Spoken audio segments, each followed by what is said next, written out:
di bagasan goan ni Bebatama, goan ni anak na Tuhan Yesus Kristus, goan ni Kodi Parbadia, Kubiakoma, Batu Parjodo, Batu Parsuhi, renovasi pembangunan ni Kuliah KBP Jati Sampurna, Kesot Jati Sampurna, 5 pembangunan balkon, dohot panas-panas, sai di pasu-pasu Tuhan di Batama, salhut ruas dohot parhaladona, direhon hagi pason, dohot pangambahan nauni ladekan, dohot akapacarian nauni ladekan, jala sai di bagasasa dan rohama, salhut ruas dohot parhaladona, pasikokok pembangunan margogo manang akap pemimpin proyek di pembangunan sai doma akamara moliatuma jamat di mata partingkan basai.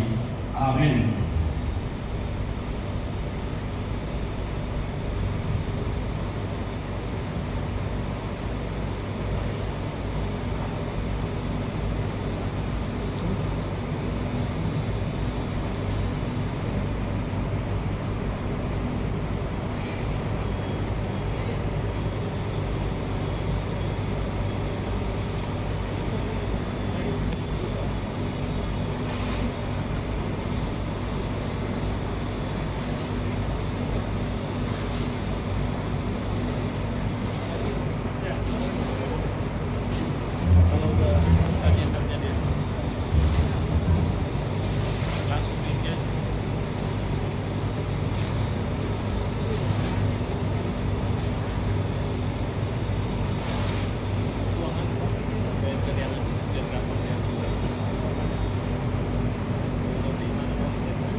Satu, dua.